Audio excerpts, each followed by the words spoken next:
Hi friends, it's Gina from the Shabby Creek Cottage, and today we are going to make the cutest garland ever. It's got pom-poms and wood beads, but let's get started with pom-poms. So I like to use a few different yarns whenever I'm making pom-poms.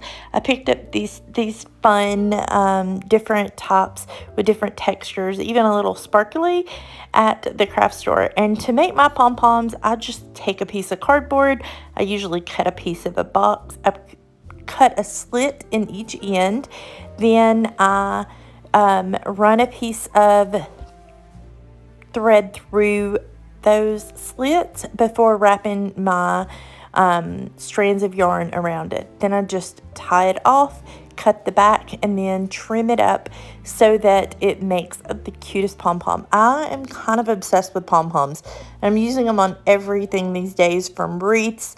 You can find that video on my YouTube channel, as well as I've even used them on holiday. Like, instead of bows, I've been using them on gifts for Christmas. So it's a lot of fun to use these because, I don't know, I'm just kind of obsessed. On to the garland. So I'm going to start off with some twine, just some jute twine, and some plain wood beads. And I do all of my beads pretty much at the same time. I do have a mistake at the end, but I'm going to show you how I fix that.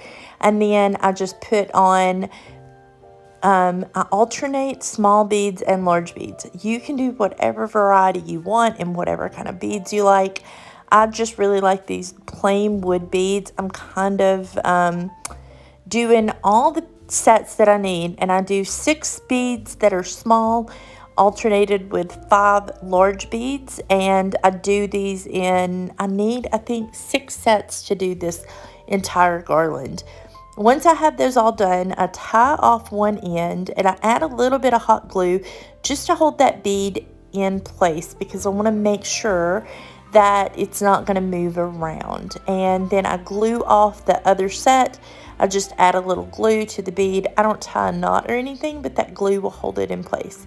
Next, I made a bunch of those pom-poms, and I'm going to find the strings where I tied it off so that it gives me the center. I'm adding a knot on the end just to give it a little bit more security. Then I used a big glob of hot glue and just mushed that twine right in the middle. And that's pretty much it. You're going to repeat that over and over to do the entire garland all the way to the other end. I did not make quite enough beads my first time though, so I just added a second strand, and I'm going to show you how I do that just by taking the 2 strands. Then I tie them together, and I use the exact same method for everything else to put it together with hot glue. So I hope you enjoyed this video. Please make sure that you like and leave a comment. See you soon.